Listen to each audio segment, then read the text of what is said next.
Como dizia há pouco o Sr. Henrique Neto, os deputados da Assembleia da República não mostraram muito interesse quando ele foi lá com outros empresários para se queixar da passividade do Estado, da falta de estratégia nacional e da impotência que sentiam os empresários portugueses diante dos fornecedores de equipamento militar. Eu fiquei intrigado com aquilo que eu vi. Quero dizer que o engenheiro João Cravinho fez questão que, de facto, a Assembleia da República respondesse. Eu, pelo menos, procurei perceber o processo e a verdade é que, juntamente com mais dois deputados, um do PCP, António Filipe, e Hugo Velosa, do PSD, produzimos 3 relatórios. Fui eu que os produzi, na verdade, porque eles tinham bastante ocupação e deram carta branca para tratar deste assunto, mas houve um pormenor que eu vou referir aqui. O deputado Hugo Velosa disse-me, Ventura Leite: epá, isto não deve transformar-se numa arma de arremesso político. Portanto, já naquela altura ele percebeu que eu estava com vontade de pegar no assunto e trazê-lo para a luz do dia e para os deputados. Portanto, eu vou fazer uma nota introdutória para dizer o seguinte.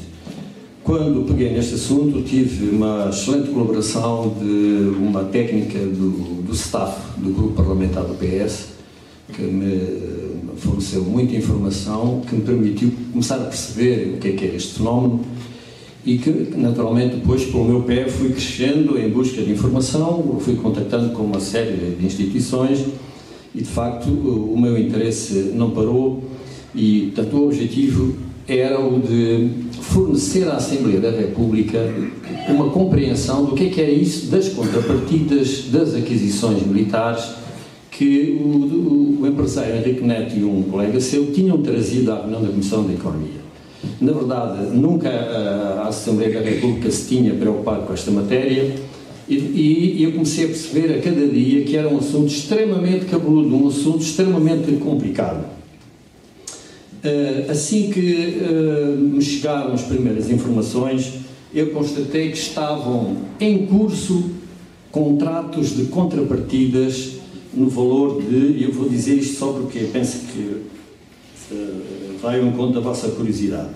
A aquisição de submarinos levou à contratualização de contrapartidas no valor de 1.210 milhões de euros. 3 submarinos. A compra dos helicópteros, contrapartidas de 394 milhões de euros. As viaturas blindadas Pandur, 516 milhões de euros. A aquisição de torpedos, 46 milhões de euros. A aquisição da segunda esquadrilha de F-16, 173,9 milhões de euros. Programa de aquisição de aviões C-295, com a EADS Casa, 460 milhões. Ou seja, estes programas, estes contratos, representavam 2.800 milhões de euros de contrapartidas. Como dizia há bocado o Sr. Henrique Neto, isto poderia ter tido um impacto fantástico na economia nacional, nas nossas empresas. Posto isto, vamos então à minha intervenção. Eu vou fazer o seguinte, eu vou apresentar de uma forma sintética as minhas proposições ou teses. No fim, apresentarei a minha avaliação de tudo isto, porque, um pouco na linha do que disse o Sr. Henrique Neto, este é um problema muito mais vasto do que a corrupção neste ou naquele caso. Isto é um problema do Estado português, do funcionamento do sistema político, da postura dos políticos quando chegam ao governo e, portanto, é algo que é muito mais do que a questão da corrupção aqui ou no outro lado.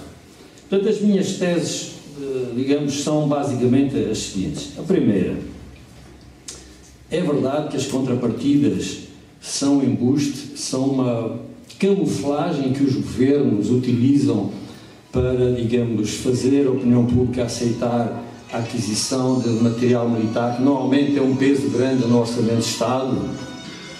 É verdade que as contrapartidas são digamos, um embuste na medida em que os fornecedores dos equipamentos, sabendo que vão ser exigidas contrapartidas, fazem logo subir os preços para, digamos, a seguir pagar as contrapartidas.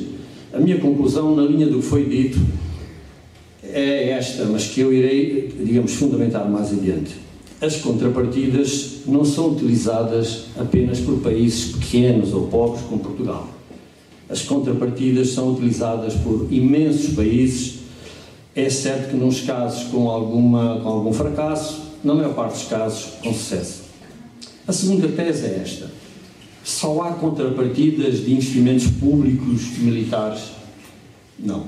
E aquilo que eu vou dizer mais adiante é que eu constatei que as aquisições, que investimentos públicos de natureza civil também permitem a obtenção de contrapartidas volumosas para os Estados. A terceira questão, a terceira tese é sobre os impactos, também já aqui foi referido. Os impactos deste processo das contrapartidas que são terríveis. Do ponto de vista da imagem do país, o país passa por um país incompetente ao nível do Estado. E ao nível da economia, portanto, trata-se de um desperdício que nenhum país rico se permitiria. Nenhum país rico se permitiria o desperdício que Portugal se permitiu. Daqui teremos que tirar uma conclusão, o que é que explica que o país tenha sido tão incapaz no aproveitamento das contrapartidas. Corrupção, só corrupção, incompetência, falta de experiência, só. E aquilo que eu direi no fim é que é uma soma de muitas coisas. E se nós não formos capazes de ter o quadro completo disto, e se só formos atrás de um dos aspectos, nunca vamos conseguir, de facto, resolver o problema. Então, começando pela primeira, eu queria dizer-vos o seguinte: países que têm aproveitado as contrapartidas. A Suíça foi um país que, quando comprou por 2 vezes aviões militares, exigiu contrapartidas na ordem dos 30% e não conseguiu concretizar de forma satisfatória. Mas países como, por exemplo, a Turquia, chegou ao ponto de ter comprado 150 aviões F-16 e apenas 20 ou 30 é que vieram inteiros dos Estados Unidos. Os outros foram construídos na Turquia. É por isso que ela hoje consegue fabricar componentes para a Airbus. A Espanha, conforme já foi dito aqui pelo Henrique Neto, é hoje um dos grandes participantes no consórcio Airbus e começou com as contrapartidas das aquisições de aviões militares, um contrato que conseguiram para a manutenção das esquadrilhas americanas no Mediterrâneo e, portanto, foram fazendo crescer a sua capacidade. Naturalmente, também já tinha alguma tradição aeronáutica. O Canadá, o Japão exigiu que 80% de 200 e tal aviões que comprou aos Estados Unidos fossem fabricados no Japão. O Brasil, a mesma coisa. A Grécia exigiu que 30% de algumas dezenas de aviões que comprou aos Estados Unidos fossem feitos na Grécia. É evidente que, em muitos casos, trata-se de montar aviões, mas montar aviões não é a mesma coisa que montar um armário do IKEA, não é? Como devem calcular, não é a mesma coisa. Portanto, é preciso ter equipamento, é preciso ter engenharia, é preciso ter tecnologia, é preciso ter capacidade certificada para isso. E, portanto, as contrapartidas têm dado grandes benefícios a países pequenos e grandes. Só um país conduzido por idiotas, como no nosso caso, é que de facto nós estamos nesta situação vergonhosa. A segunda tese tem a ver com a questão de haver ou não haver contrapartidas de investimentos civis. Quando um dia o grupo a que eu presidi questionou o Ministério dos Transportes, perguntando quais foram as contrapartidas que foram negociadas com a última compra de aviões da TAP. E quero dizer-vos uma coisa: se a compra de submarinos foi a compra militar mais volumosa, cerca de 1.000 milhões, a última compra de aviões da TAP foi contratualizada em 2.700 milhões. E eu perguntei ao Ministério, tive que fazer muita pressão através do Ministro dos Assuntos Parlamentares, Augusto Santos Silva, porque não dava resposta. E finalmente veio uma resposta assinada pelo chefe de gabinete que dizia assim: explicava aos deputados, os seus deputados não sabem, mas as contrapartidas há nas aquisições militares, não há nas aquisições civis. Nas aquisições civis a gente discute abaixamento de preços dos aviões. Mas foi dito assim. Mal sabiam eles aquilo que eu tinha na minha posse, que era uma carta, era um fax, não era e-mail, era um fax de Airbus.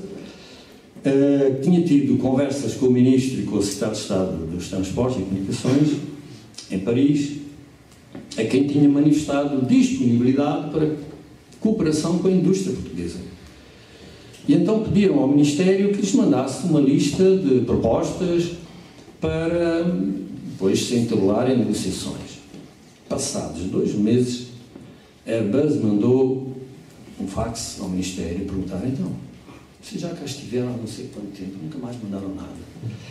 E então, aflito, o Sr. Secretário de Estado remeteu aquilo para o Secretário de Estado da Economia, o Dr. Castro Guerra, se não me engano. O Dr. Castro Guerra esfregou as mãos, com certeza, isto é extraordinário, isto é importante. Nomeou imediatamente um representante do Ministério da Economia para as negociações com a Airbus. E esse senhor disse-me que foi várias vezes ao Ministério, bateu à porta para fazer parte da comissão para discutir o assunto com a Airbus. Até que um dia lhe disseram, mas esqueça disso, isso é um negócio é connosco. Foi assim, exatamente assim. Portanto, as aquisições civis públicas também permitem grandes contratos de contrapartida. Mas eu vou fundamentar esta minha posição com 2 exemplos.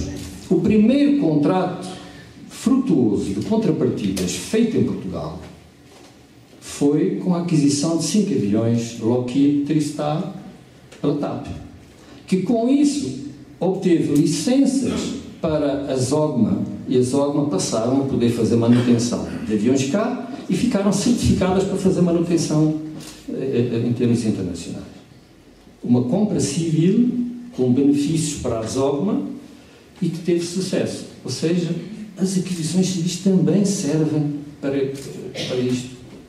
Mas o que foi para mim curioso é que o governo do engenheiro José Sócrates fez uma grande negociata de contrapartidas com investimentos civis, que nem sequer eram públicos, que foi com as energias eólicas.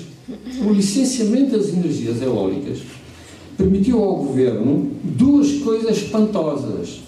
Exigir um pagamento em dinheiro vivo, de cerca de 1.000 milhões de euros por parte da EDP e outros, e o compromisso de montarem um cluster eólico em Portugal. Afinal, era possível, é possível, também com investimentos civis, negociar as contrapartidas. Mas eu não me contentei com isto e falei com várias entidades. Falei com o ICEP, na altura presidido pelo Dr. Basílio Horta, e ele disse, Sr. Deputado, com certeza, no caso da TAP, nós temos que aproveitar essa compra fantástica de 2.700 milhões de euros. Falei com o Presidente da CIP, na altura o engenheiro Francisco Vanzeler, que disse, Sr. Deputado, com certeza, e atenção, tenha atenção, vem o TGV. E nós temos que assegurar nos contratos do TGV a participação das nossas empresas industriais no fornecimento para os comboios. A FASEC tem bons equipamentos na área de transformação, etc. Temos equipamentos de sinalização. Portanto, é importante vincular o Ministério dos Transportes a que não avance com o TGV sem reunir com a indústria nacional. Portanto, a segunda tese é esta: nós podemos beneficiar o país com equipamentos militares, com investimentos civis, mas é preciso que haja vontade para fazer isto.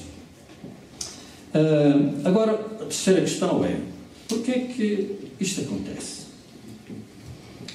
A incompetência? Eu diria que, sim, do ponto de vista do país, o país revelou-se completamente incompetente, enquanto país. Mas aos outros níveis, ao nível dos governos, houve incompetência? Sim, em alguns casos, manifestamente. Mas não é uma característica do governo a incompetência generalizada nesta matéria.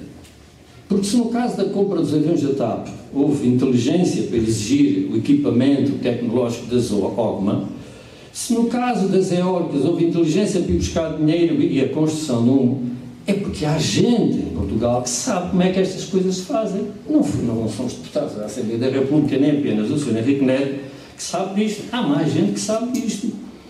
E o que é curioso é que eu deparei-me com estudos mandados fazer pelo Governo, em que eram eles os próprios, digamos, consultores que diziam: atenção, nós aqui estamos a agir muito mal, as comissões de contrapartidas não estão equipadas com gente suficiente para lidar com estes processos. Atenção que há opções estratégicas que têm que ser tomadas pelo Governo. Há um estudo que aponta à construção de um cluster eólico em Portugal. E para esse cluster eólico, os estudos dizem: temos que contar com as próximas aquisições de aviões pela TAP. Portanto, em Portugal havia gente que sabia disto. O próprio Governo pedia estudos, recebia estudos que diziam isto. Mas o que é que se verificava depois? Antes de chegarmos à corrupção, o que é que se verificava? É que, por vezes, era preciso tomar opções. E quando se tratava de tomar opções, ficam-me muitas dúvidas. Onde é que há questões de natureza ideológica?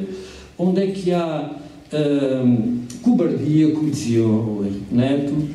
Onde é que há incompetência? Um dos estudos que, encomendados pelo Governo, dizia que os governos têm estado hesitantes em relação a certas opções que são fundamentais. Participamos na construção do avião militar da Airbus, o A400, ou não? Entramos, depois a seguir com o governo do Durão Barroso, saímos, porque parece que o Sr. Dr. Paulo Portas simpatizava mais com os americanos. Depois a seguir entramos outra vez. Depois a seguir fomos para os brasileiros. Bom, o que é que isto revela? É só corrupção?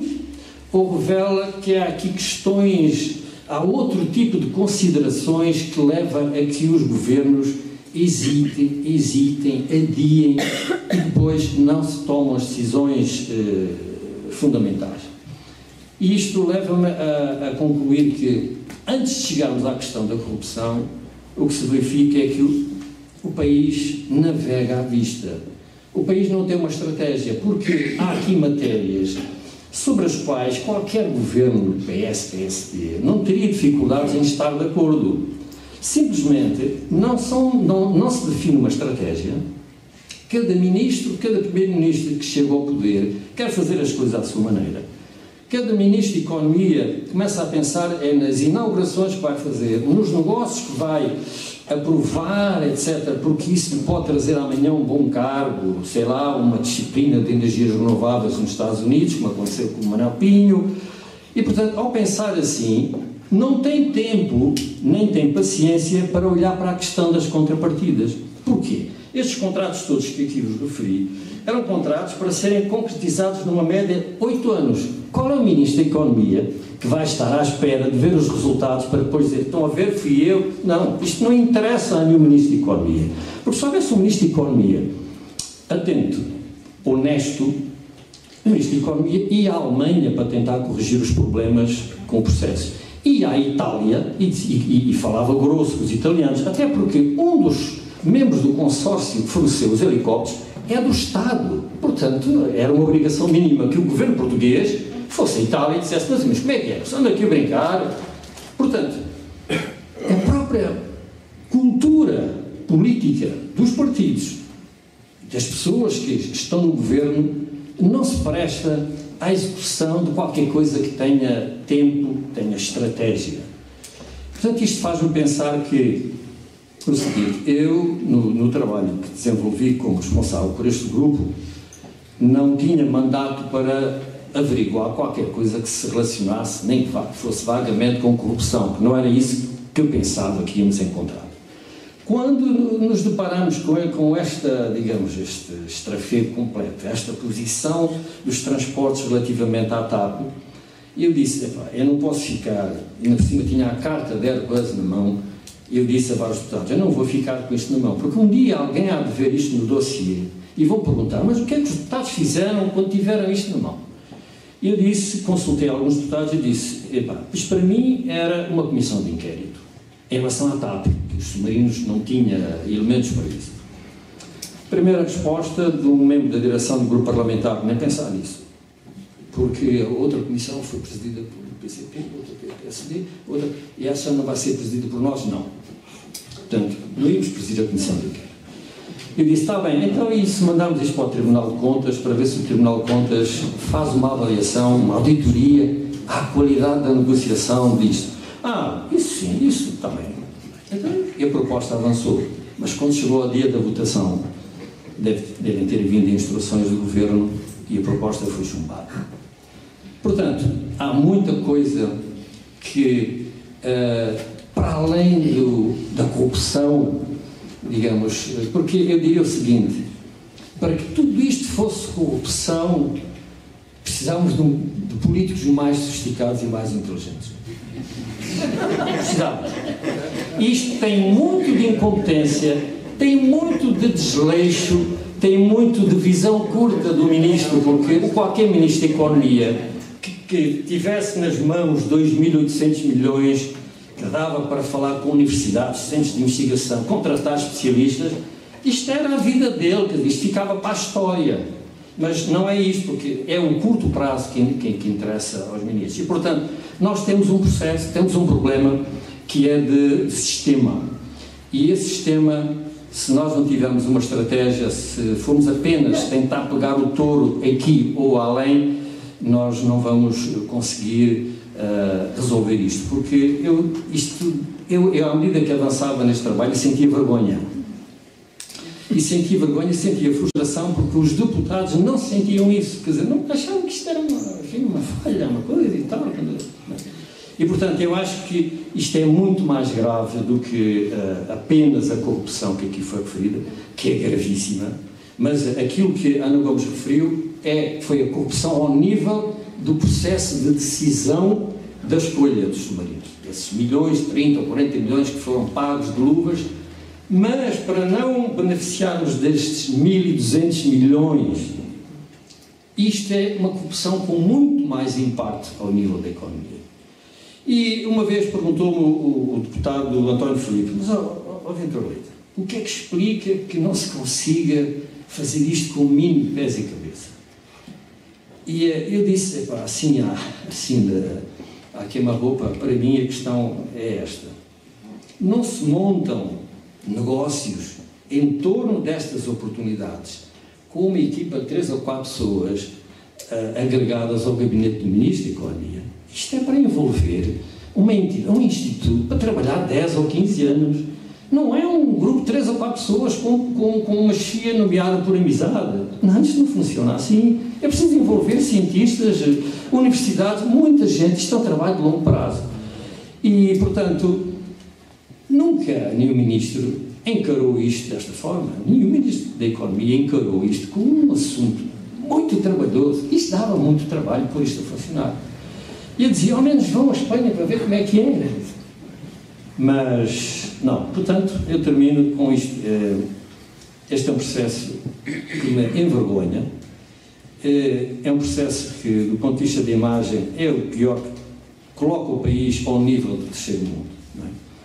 Porque eu acho que nenhum ministro, nenhum primeiro-ministro ficará bem num processo destes, porque tem, digamos, capacidade para ir buscar dinheiro para gastar aos investidores nas eólicas e depois não é capaz de salvaguardar isto. Eu quero-vos dizer uma coisa. A primeira vez que senti um choque foi quando li que nas contrapartidas das aquisições das fragatas, 75% das contrapartidas que o governo aceitou foi a exportação de produtos de baixo valor tecnológico, ou seja, nós aceitamos como contrapartida que nos exportassem roupa interior, calçado, mobiliário e coisas do género. Isto é vergonhoso. Só 30% é que foi transferência de tecnologia. Portanto, isto é demasiado triste para nos ficarmos só por este processo da corrupção dos submarinos. E pronto, estou aqui para responder às vossas questões.